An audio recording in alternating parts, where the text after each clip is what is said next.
नमस्कार दोस्तों, आज की क्लास में हम लोग देखेंगे प्रीपोजिशन से रिलेटेड क्वेश्चंस हैं आज के सेशन में, और इसके अलावा आपके पैराडाइज लॉस्ट से रिलेटेड क्वेश्चंस हैं। ठीक है, प्रीपोजिशन में रूल्स के बारे में भी कुछ क्वेश्चंस होंगे और fill in the blank type के क्वेश्चंस होंगे।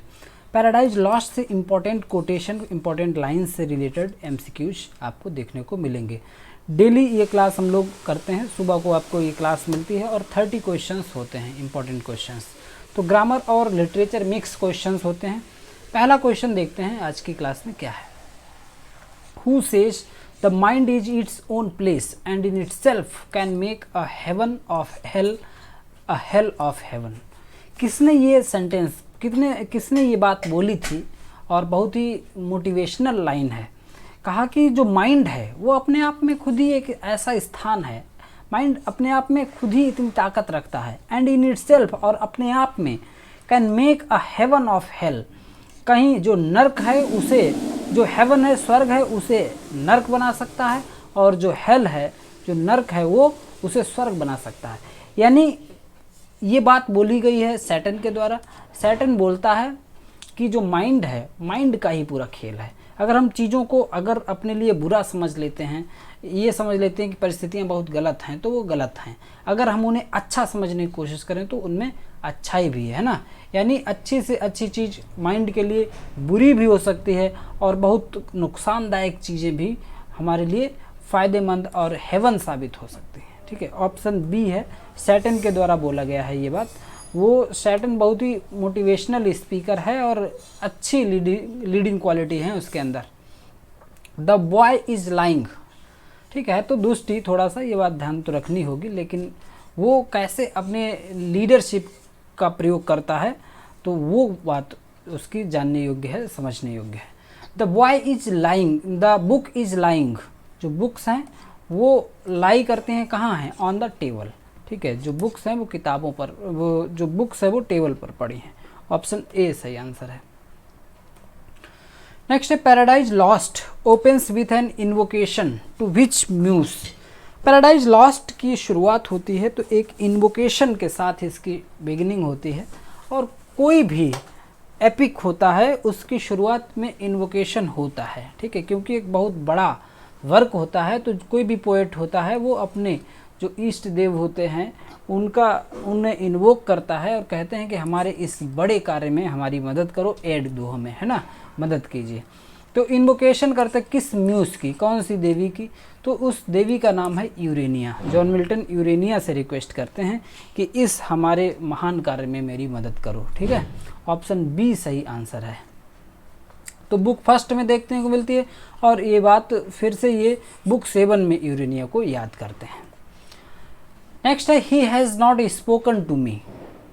ही has not spoken to me, वो हमसे बोला नहीं है। कब से नहीं बोला है, सिंस लास्ट वीक, क्योंकि फिक्स टाइम है लास्ट वीक, तो सिंस का यूज हम लोग यहाँ पर करेंगे, सिंस लास्ट वीक। ठीक है, ऑप्शन सी आंसर हो जाएगा। प्रीपोजिशन का क्वेश्चन है, इंपॉर्टेंट है। The teacher divided the class, teacher ने क्लास को डिवाइड कर दिया। क्लास को जब डिवाइड करते हैं तो डिवाइडेड इनटू होना चाहिए, into 4 groups. Option B divided into, into is used when something is divided into parts. जब कोई चीज़ पार्ट्स में कई पार्ट बना दिए जाते हैं तो वहाँ पर हम लोग इनटू का यूज करना चाहिए। ठीक है, among the Paradise Lost, according to the Paradise Lost, who invented the idea of building Pandemonium. किसने पेंडेमोनियम बिल्ड करने का आइडिया दिया था। ठीक है, पैराडाइज लॉस्ट में पेंडेमोनियम किसने बिल्ड करने की बात की, who invented the idea of building Pandemonium. तो इसका जो सही आंसर है वो है मुल्सिबर। मुल्सिबर जो है ये इसका सही आंसर है। The architect of hell based on Vulcan, ठीक है, ये हेल का आर्किटेक्ट है। Is said to have built Pandemonium, कहा जाता है कि इसने बिल्ट किया पेंडेमोनियम। ठीक है, तो the palace of Saturn in book 1 में। नेक्स्ट है ही इज गुड, तो गुड के साथ में आपको पहले भी कई बार बता चुके हैं, एट होता है जब किसी सब्जेक्ट या किसी स्किल की बात होती है। जब किसी सब्जेक्ट या स्किल में अच्छे होने की बात होती है तो वहाँ पर गुड के साथ एट का यूज करते हैं। ठीक है, good at mathematics, good at English. ठीक है, नेक्स्ट है in which book does Satan enter, किस बुक में सैटर्न एंटर करता है गार्डन ऑफ ईडन में, ठीक है। गार्डन ऑफ ईडन में एंटर करने का जो एक्ट है तो सैटर्न ने किस बुक में कर पाता है, तो इसका सही आंसर ऑप्शन बी, बुक 4 में, ठीक है। In book 4 Satan first reaches paradise and spies on Adam and Eve planning their downfall, ठीक है। सैटर्न जो है बुक 4 में पैराडाइज में पहुंच जाता है और वहां पर एडम और ईव को के डाउनफॉल के लिए प्लान करता है। ऑप्शन बी सही आंसर है। द प्लेन फ्लू, फिर से प्रेपोजिशन का क्वेश्चन है। द प्लेन फ्लू, जो प्लेन है फ्लू द क्लाउड्स। क्लाउड्स का मतलब कोई जो चीज़ चारों तरफ से जो बंद होती, क्लाउड्स ऐसे ऐसे होते हैं पूरे, और जब क्लाउड से निकल के जाता है एरोप्लेन तो इसके बीच से निकल के जाता है, ठीक है। तो चारों तरफ से कोई चीज़ जो क्लोज है, बंद है, और उसमें से कुछ निकलता है तो वो थ्रू होता है। The plane flew through the clouds, ठीक है। Flew through the clouds is used when something moves within a space enclosed on all sides, ठीक है। कोई भी स्पेस है जो चारों तरफ से ऑल साइड से बंद है, जैसे क्लाउड की तरह। क्लाउड का मतलब धुआं का कुछ ऐसा बना होता है ना, उसी से होकर जब प्लेन निकलता है तो वहाँ पर हम थ्रू का यूज करते हैं, ठीक है। ऑप्शन ए सही आंसर हो जाएगा।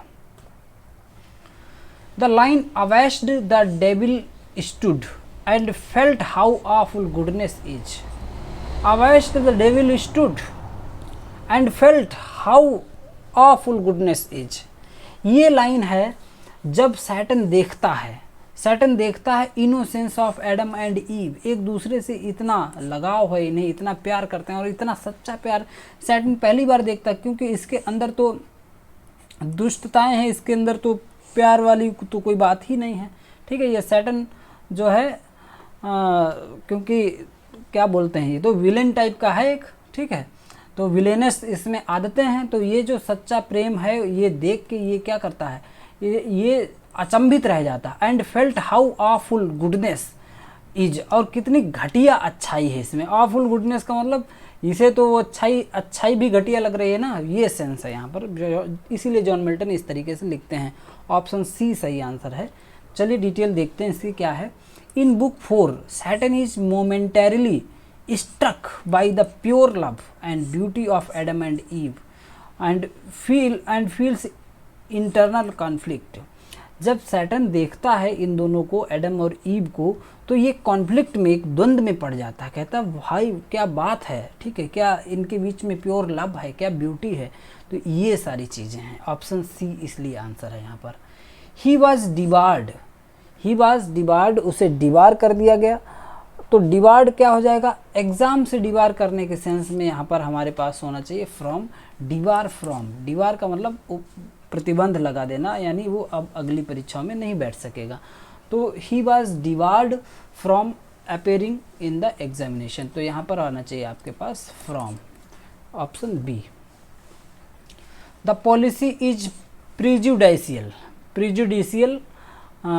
The interest of minority. Prejudicial के साथ टू का यूज होता है, प्रिजुडिशियल टू जो है एक स्टैंडर्ड फ्रेज है, यानी इसके साथ हमेशा टू ही आएगा। इट मीन्स हार्मफुल टू, ठीक है। Complete the line of man's first disobedience and the fruit of that forbidden tree. ये पहली लाइन है पैराडाइज लॉस्ट बुक फर्स्ट की, इस एपिक की पहली लाइन है, of man's first disobedience and the fruit of that forbidden tree. और इसके आगे क्या है वो आपको बताना है, अगर पढ़ा होगा तो आसानी से बता देंगे आप लोग। Whose taste brought Satan's doom, नहीं सैटर्न का डूम नहीं, whose taste brought death into the world, ये वाली लाइन इस लाइन को कंप्लीट करती है, यानी यहाँ आगे ये बात लिखी है, ठीक है।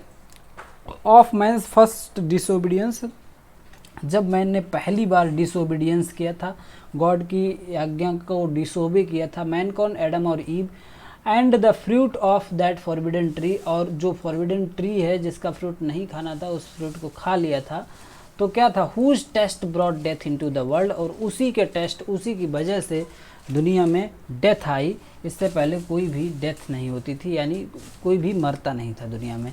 तो ऑप्शन बी यहाँ पर सही आंसर है, बी लाइन उसे कंप्लीट करती है। बुक फर्स्ट की बात है ये, और पहली ही लाइन है ये। The soldier died the cause of nation, तो कॉज ऑफ नेशन, देश हित में जो होता है तो फॉर का यूज करेंगे।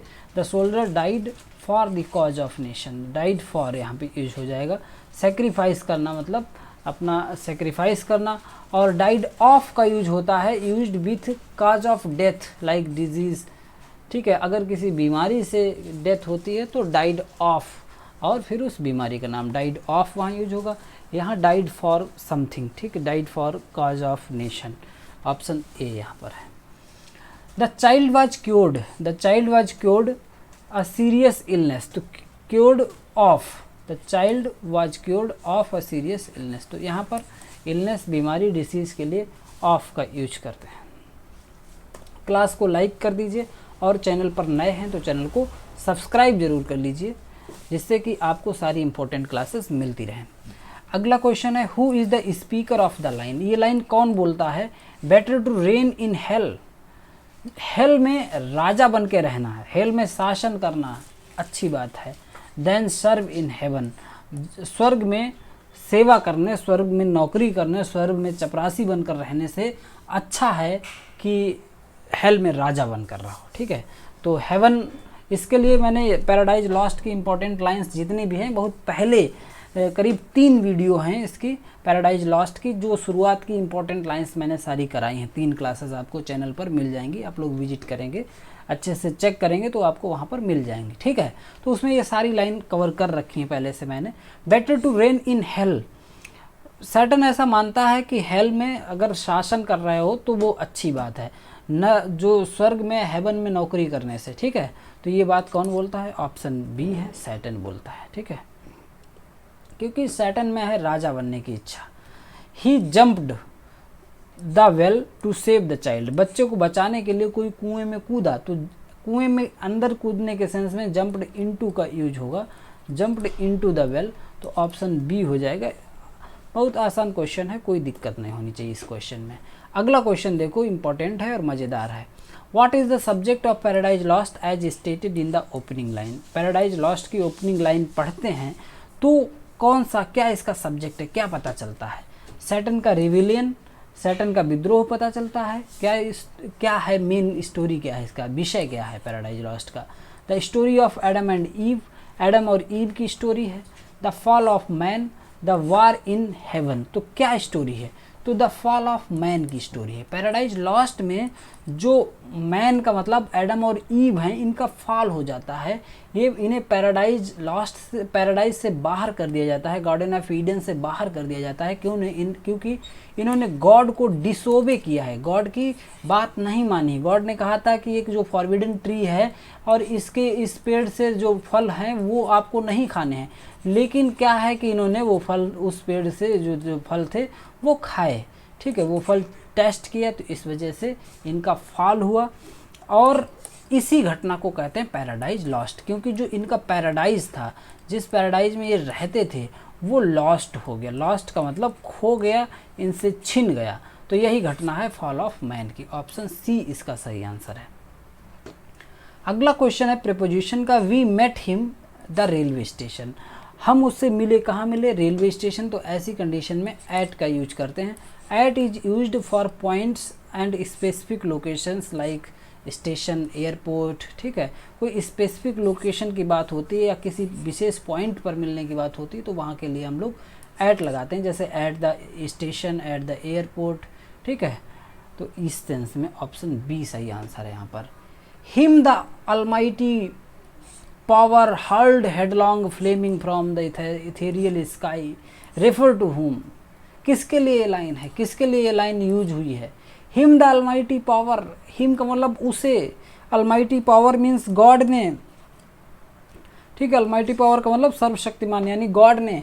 हर्ल्ड हेडलॉन्ग, हर्ल्ड हेडलॉन्ग मतलब धक्का मार के धकेल दिया, हेडलॉन्ग का मतलब सिर के बल, सिर के बल। फ्लेमिंग का मतलब जलते हुए, from the ethereal sky, ether, ईंधन जैसा नहीं जलता, ईथर एक ज्वलनशील पदार्थ है, तो ऐसे जलते हुए आसमान मीन्स जलती हुई खाड़ी में नीचे उसे फेंक दिया, यानी पैराडाइज से बाहर फेंक दिया। हेवन से, रेफर टू हुम, किसके लिए ये बात है, तो ये सैटर्न के लिए, सैटर्न के साथ ऐसा हुआ था क्योंकि सैटर्न ने गॉड के साथ विद्रोह किया था। सैटर्न को गॉड का शासन पसंद नहीं था, ये खुद उनकी सीट पर बैठना चाहता था, तो ऑप्शन डी। नेक्स्ट है she is not eligible, she is not eligible this post, किसी के लिए जब कोई एलिजिबल नहीं होता है तो एलिजिबल फॉर, आप किसी भी एग्ज़ाम के लिए एलिजिबल नहीं है तो eligible for, she is not eligible for this post. जैसे you are eligible for TGT, ठीक है, टीजीटी पोस्ट के लिए आप एलिजिबल हैं, तो वहाँ पर भी एलिजिबल के लिए फॉर का यूज किया जाएगा, एलिजिबल के साथ फॉर। नेक्स्ट है who acts as the narrator recounting the war in heaven, कौन नरेट करता है, who act as the narrator recounting the war in heaven, heaven में कितने वार हुए वो याद कराने वाला काम जो है ये रिकाउंट कौन करता है, तो ये है राफेल, ठीक है। राफेल जो है द एंजल, राफेल एक एंजल है जिसका नाम राफेल है, वो नरेट करता है इवेंट्स ऑफ द हेवनली वार, जो स्वर्ग में युद्ध हुआ उसकी सारी घटनाओं के बारे में ये बताता है। And the fall of Satan, और Satan to Adam in books 5 और 6, बुक्स 5 और 6 में ये घटना है कि राफेल जो है रिकाउंट कर रहा है, नरेट कर रहा है कि कैसे कैसे वॉर हुआ हेवन में, ठीक है, वो घटना है, ऑप्शन बी। नेक्स्ट है Saturn gains entrance into paradise, Saturn किस तरीके से पैराडाइज में एंट्री कर जाता है, बाय डिस्गाइजिंग हिमसेल्फ एज क्या डिस्गाइज, क्या रूप लेता है, तो इसका आंसर यहाँ पर है कॉर्मोरेंट, ठीक है। Satan perches on the tree of life in the form of a cormorant, a sea bird to spy Adam and Eve, ठीक है, ये इस तरीके से डिस्गाइज कर जाता है और एडम और ईव को स्पाई करता है, मीन्स इसकी जासूसी करता है, जानता है कैसे कैसे चीज़ें चल रही हैं। नेक्स्ट है द जज वॉज नॉट कन्विंस्ड, जज जो है कन्विंस नहीं हुआ, वाई हिज इनोसेंस या of his innocence, with his innocence या फॉर हिज इनोसेंस, तो of his innocence, convinced of. The correct phrase is convinced of something, convince के साथ ऑफ आएगा जब कोई बात आगे समथिंग जैसी होगी, तो कन्विंस्ड ऑफ हिज इनोसेंस, तो ऑफ का यूज यहाँ पर सही आंसर हो जाएगा। Convinced by refers to a person or argument, किसी व्यक्ति ने कन्विंस किया है तो convinced by Ram, convinced by Shyam, इस तरीके की चीज़ें हैं, ठीक है, तो कन्विंस्ड बाई वहाँ पे यूज होगा। लेकिन किसी चीज़ से, उसके इनोसेंस से, उसके समझाने से, उसकी बातों से कन्विंस हो गया तो कन्विंस्ड ऑफ हो जाएगा, option B. What is the significance of the line, इस लाइन का सिग्निफिकेंस क्या है, महत्व क्या है। What though the field be lost all is not lost, ठीक है, ये लाइन बहुत इंपॉर्टेंट है, सैटर्न ही बोलता है पैराडाइज लॉस्ट में, कहता है what though the field be lost, क्या हुआ, क्या फ़र्क पड़ता है अगर एक फील्ड, एक मैदान, एक युद्ध मैंने हार दिया, यानी मैं हार गया तो क्या फ़र्क हो गया, हार जीत तो होती है, वैसे भी हम बहुत जीतते जीतते ही बच गए, ठीक है, अगर उसके पास वो थंडर स्ट्रोक ना होता तो मैं जीत जाता, मुझे पता नहीं था ना इसके पास ऐसा भी हथियार है। इस तरीके से सैटर्न अपने और साथियों को, अनुयायियों को समझाता है, उन्हें मोटिवेट करता है। ऑल इज नॉट लॉस्ट कहता है सब कुछ थोड़ी हार गए हैं, अभी बहुत कुछ बचा है, ठीक है, क्या बचा है ये बात भी आपको पता होनी चाहिए, 2-3 इंपॉर्टेंट वर्ड हैं इसके आगे, ठीक है। तो इसका सिग्निफिकेंस क्या है, Eve is expressing her remorse, ये बात गलत है। गॉड इज कंफर्टिंग, ये भी गलत है। Satan is rallying the fallen angels, जो सैटर्न है वो अपने जो फॉलन एंजल्स हैं, अपने अनुयायी साथी जो इसके हैं, उन्हें मोटिवेट कर रहा है, उन्हें विश्वास दिला रहा है, उन्हें फिर से तैयार कर रहा है युद्ध के लिए, ठीक है। Satan is rallying the fallen angels, book first की स्टोरी है। नेक्स्ट है who warns Adam about Satan's plan, कौन एडम को चेतावनी देता है, एडम को बताता है कि सैटर्न का प्लान क्या है, सैटर्न के प्लान ऐसा ऐसा है और इससे बच के रहना है।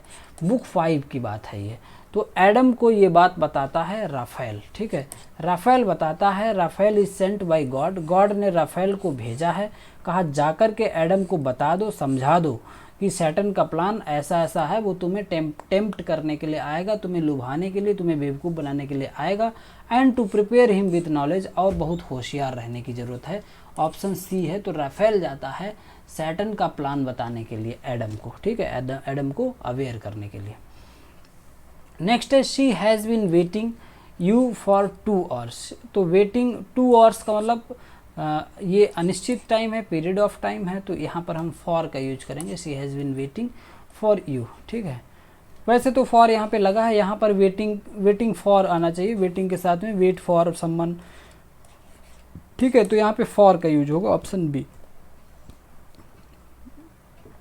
अगला क्वेश्चन क्या है, the final lines of paradise lost describes. Final lines जो हैं पैराडाइज लॉस्ट की, वो क्या डिस्क्राइब करती हैं?